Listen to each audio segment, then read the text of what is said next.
pagi anak-anak kelas 6. Hari ini Ibu akan mengajarkan pelajaran kedua kisah rumah yang terbakar. Ya, ini perumpamaan. Sang Buddha mengajarkan damanya menggunakan perumpamaan. Kenapa? Agar lebih mudah dimengerti ya.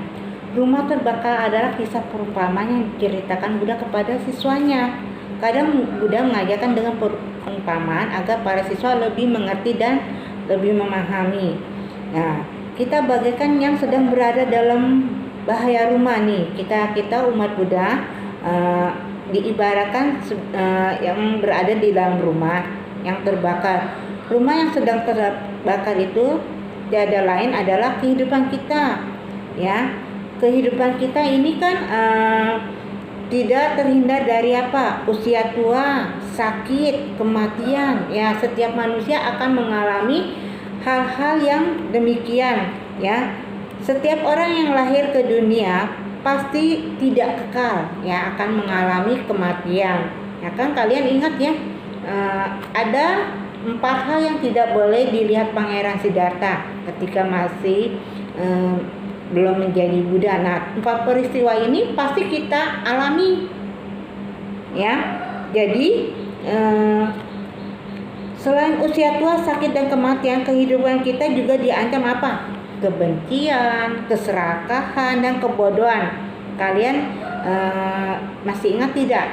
3 akar kejahatan: loba, dosa, moha. Loba artinya apa? Keserakahan, ya. Dosa adalah kebencian, moha adalah kebodohan, ya.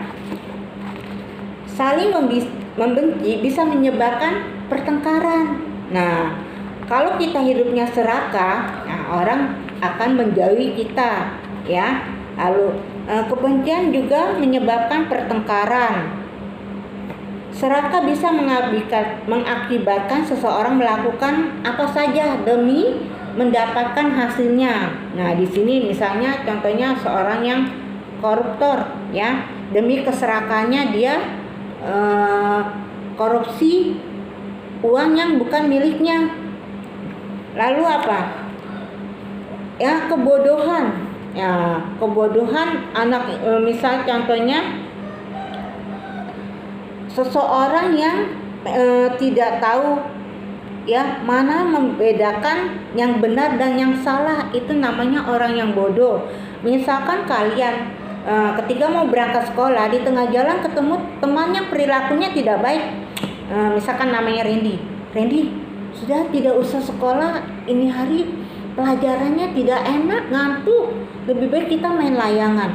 Lalu karena kebodohannya, oh iyalah, aku juga ngantuk, kalau pelajaran Pak Agus kita bolos saja. Nah, itu namanya bodoh, ya. Padahal pelajaran itu sangat bermanfaat karena sebentar lagi mereka akan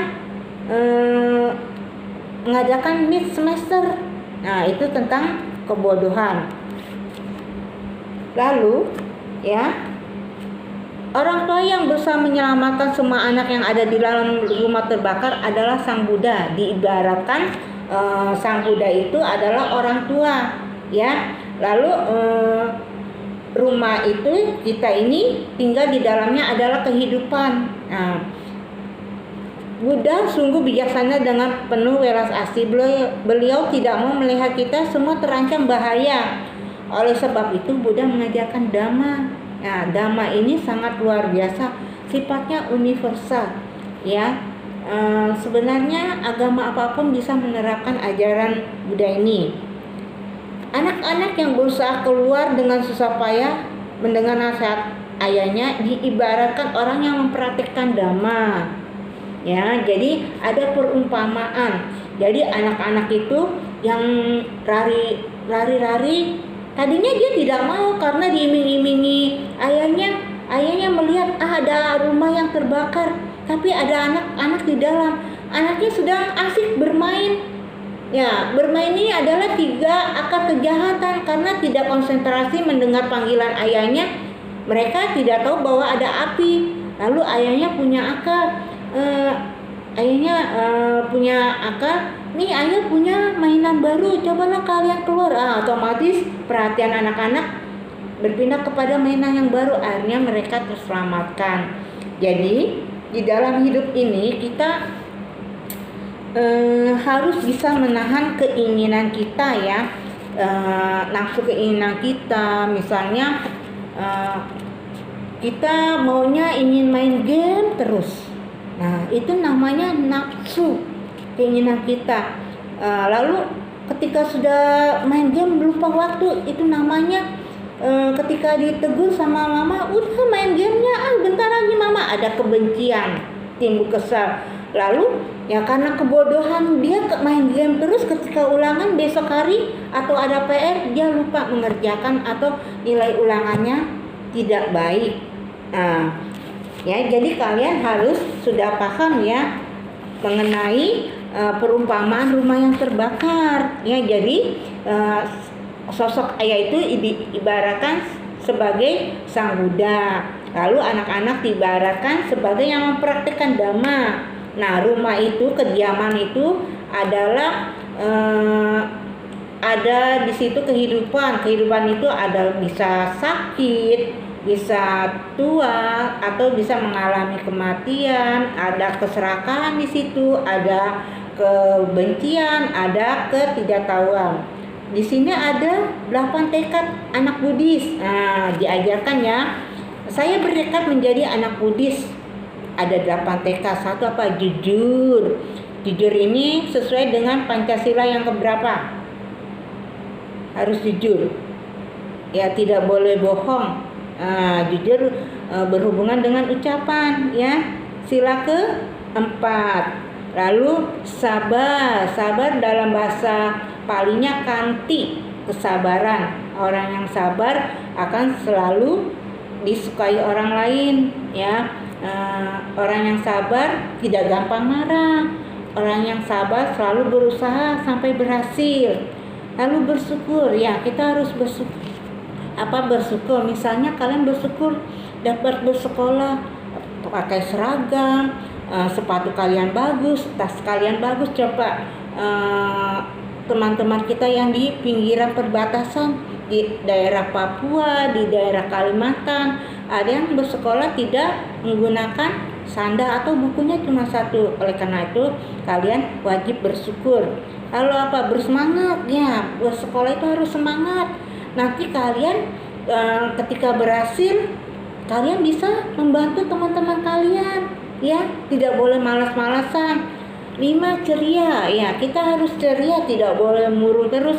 Kalau murung terus wajah kitanya jadi muram, tidak enak dilihat. Tapi kalau ceria, kita pasti disenangi oleh teman-teman, bahkan makhluk-makhluk yang lain ya. Sayang kepada orang tua dan keluarga, pasti ini bakti kepada orang tua. Kalau tidak ada orang tua, kalian tidak ada ya. Harus patuh pada nasihatnya. Kalau dikasih tahu tidak boleh membantah ya. Lalu apa? Membantu orang tua jika tidak sedang sibuk. Lalu apa? Berpamitan kalau hendak pergi, jangan langsung pergi saja ya. Itu namanya anak yang tidak baik. Lalu apa? Melayani semua makhluk ya. Bukan hanya kepada orang tua, kepada hewan pun Sang Buddha sangat welas asih, sangat sayang. Dia tidak suka melihat hewan-hewan disakiti karena mereka juga butuh perhatian. Kalian waktu kelas berapa? 4 atau 5 tentang kisah burung belibis yang dipanah Dewa Datta, atau ada versi lain kisah angsa. Nah ya, Pangeran Siddhartha dengan tekun mengobatinya sampai burung belibis itu sembuh dan dilepas ke alam bebas. 8. Melindungi alam semesta. Ini yang penting ya. Alam semesta ini semakin hari semakin tua. Banyak limbah-limbah dari plastik yang ratusan tahun tidak akan terurai. Nah, maka kalian harus menjaga kelestarian alam semesta. Kalau buang sampah jangan sembarangan. Gunakan bahan-bahan yang dari alami ya, karena plastik itu buangnya sembarangan, airnya ke laut sampai apa?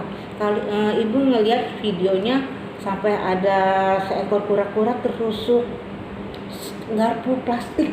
Bayangkan ya, sangat menderita. Oleh karena itu kalian harus menjaga alam semesta ini, sering menanam pohon, buang sampah jangan sembarangan, lalu apa, menjaga lingkungan tetap bersih ya, saluran air tidak tersumbat. Nah, seperti itu banyak yang kalian bisa kerjakan. Nah, anak-anak kelas 6 ya, hari ini pelajarannya sudah selesai. Ini ada soal-soal kalian kerjakan. Nanti kita akan menuju mid semester ya. Terima kasih.